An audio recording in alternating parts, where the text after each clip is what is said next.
안녕하세요. 흰수염고래 스포츠입니다. 2024-2025 프리미어리그 1라운드가 아직도 끝나지 않았습니다. 이제 딱 한 경기 남겨두고 있죠. 바로 캡틴 손흥민이 이끄는 토트넘의 경기입니다.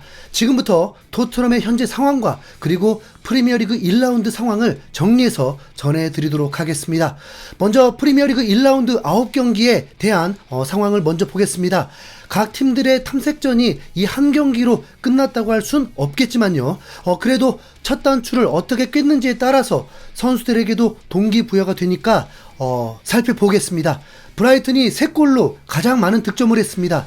이게 가능한 일인가 싶을 31살 독일 출신 감독이 대형 사고를 친 거죠. 상대는 홈에서만큼은 강한 에버튼이었지만 손쉽게 3골을 넣으면서 압도해버렸습니다. 브라이튼 감독인 파비안 휘르첼러는 손흥민보다 한 살 어린 감독입니다. 선수로서도 커리어도 대단한 건 없는데 미드필더 출신의 기량보다는 머리가 좋은 감독인가 봅니다. 브라이튼 구단의 도전도 정말 대단하네요. 요코하마 셀틱 우승시킨 엔지 감독을 토트넘을 맡게 한 도전이 전혀 이상하지 않을 정도입니다. 이번 9경기에서는 무득점 경기는 아예 없었습니다. 경기에서 가장 많은 득점도 3골이었습니다. 그리고 선수 기록으로 보면 18명이 골이 나오면서 멀티골은 한 명도 없었습니다. 멀티돔을 올린 선수도 한 명도 없었습니다. 그러면서 공격 포인트 2개를 기록한 선수는 살라, 사카, 웰백, 위사, 하베르츠입니다. 위사란 선수는 브렌트포드 선수인데 어제 경기에서 크리스탈 팰리스와의 홈 경기에서 2대1로 승리를 했을 때 활약했던 선수입니다. 이 경기에 대해서 얘기 안 할 수 없는 게 있는데 지금은 물 건너간 걸로 보이지만 토트넘 팬들이 간절히 원했던 에제 선수가 선발 출전했는데 오른쪽 프리킥 상황에서 예상치 못한 크로스가 아닌 직접 슈팅을 때리면서 골키퍼가 막지 못하고 원더골이 나왔는데 슈팅 순간 갑자기 주심이 파울을 불어버리면서 골이 취소가 되었습니다. 상황을 보니까 크로스가 날아올 걸 예상하고 선수들끼리 충돌이 있을 때 크리스탈 팰리스 선수의 파울이 있었다는 건데 논란의 여지가 있는 파울 선언으로 골이 취소가 되었고 곧바로 실점을 해버렸습니다. 그게 골이었다면 과연 1대2로 패배했을까요? 아무튼 에제의 소식은 여기까지. BBC가 올 시즌 득점왕을 예상하면서 홀란, 파머, 이삭, 살라, 손흥민, 사카 그리고 몇몇 더 언급을 했었는데 우선 이 중에 홀란, 살라, 사카는 득점에 성공을 하면서 시작이 좋습니다. 맨시티가 첼시를 상대로도 2대0으로 승리를 한 상황이 되었는데 강팀들의 전력이 정말 만만치 않습니다. 이 상황에서 토트넘이 우승 여부를 말하는 것 자체가 정말 민망할 듯 합니다. 토트넘이 레스터시티를 제압한들 그게 맨시티, 아스날 전력이라고 말하긴 어려울 테니까요. 하지만 그래도 한 경기 한 경기 승리하다 보면 좋은 결과를 내다 보면 그 위치에 있는 거겠죠. 이 말은 손흥민이 했던 말입니다. 꼭 토트넘이 잘해서 우승하는 게 아니라 치열한 경기 때문에 강팀들이 서로 얽히면서 승점을 깎아먹다 보면 순위가 뒤집힐 수 있는 거니까요. 엔지 감독은 우선 자신감이 차있는 상황입니다. 최근 인터뷰를 통해서도 솔랑케의 합류가 매우 큰 도움이 될 것이라고 했죠. 한 기자는 메디슨의 폼에 대해서 물어봤는데 엔지 감독도 지난 시즌 메디슨의 폼은 초반만 좋았다는 것을 인정했습니다. 부상 복귀 후에도 폼이 올라오지 않은 것을 인정한 거죠. 그러면서 올 시즌은 다시 폼이 올라왔다고 확신하고 있었습니다. 메디슨이 폼이 올라왔다. 그러니까 메디슨이 본래 못하는 선수가 아니라 지난 시즌 8월, 9월, 10월 때 경기력을 보여준다면 토트넘에 큰 도움이 된다는 거죠. 메디슨은 우선 슈팅에 대한 자신감을 찾을 필요가 있습니다. 2024년 한 골인데 그 골도 그냥 골대까지 전속력으로 달리다가 골대 앞에서 날아온 것을 맞추면서 그냥 넣었던 골입니다. 메디슨은 프리킥 전담 키커일 정도로 킥에 대한 신뢰를 받는 선수인데 골에 근접한 슈팅이 너무 부족했습니다. 프리시즌을 통해서 연계 플레이까지는 폼이 괜찮아 보이긴 했죠. 이미 손흥민만 잘한다고 해서 토트넘 성적이 좋아질 수는 없다는 것을 알고 있는 이상 손흥민이 골을 넣으면 토트넘이 승리한다는 건 이미 공식이죠. 메디슨이 맡은 포지션 자체가 공격을 이끌라는 포지션인 만큼 완벽한 폼으로 손흥민의 골들을 도울 수 있길 응원하겠습니다. 그리고 NG 감독은 손흥민이 윙어일 때 더 팀에 도움이 된다고 밝히기도 했습니다. 한 달 전만 해도 EA 스포츠 기획 NG 감독 인터뷰를 할 때는 손흥민이 3명이 있었으면 좋겠다고 하면서도 굳이 꼽자면 스트라이커가 더 맞다고 했는데, 그래서 그 발언이 굉장히 신경 쓰였거든요. 손흥민은 스스로도 스트라이커보다 윙어가 맞고 더 자신 있다고 하고, 팬들이 보기에도 역습 전술이 아닌 이상 윙어가 훨씬 나아 보이는데 NG 감독 눈에는 다른 줄 알았습니다. 하지만 공식적인 인터뷰에서는 손흥민은 확실한 윙어이고 팀에 문제가 생길 때 스트라이커로도 이동이 가능하다는 걸로 결론이 났습니다.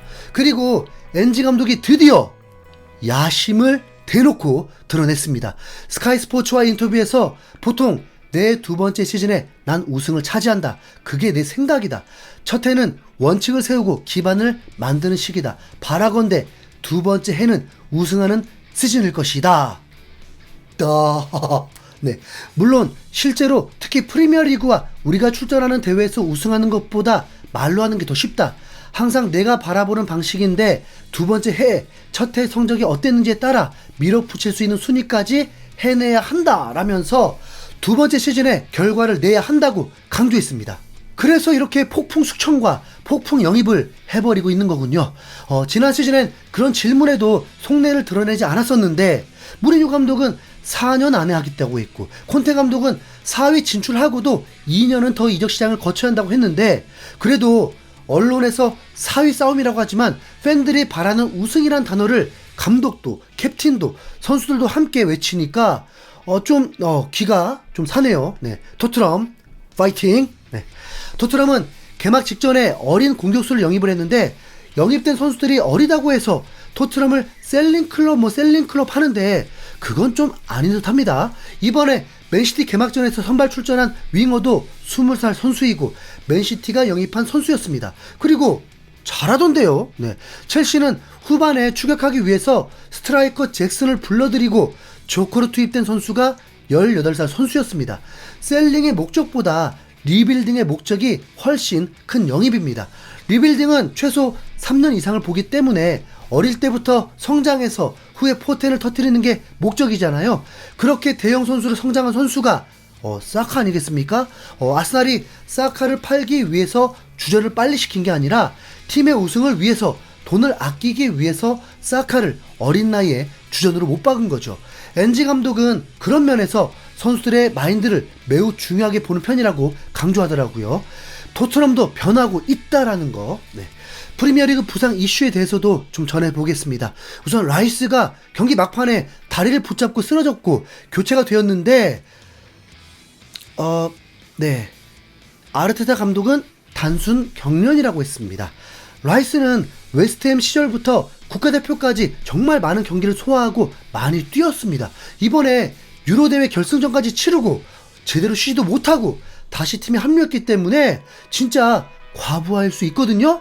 거기다 아스날이 전체적으로 정말 많이 뛰고 라이스는 수비형 미드필더인데도 매우 공격적으로 올라가서 활약했습니다.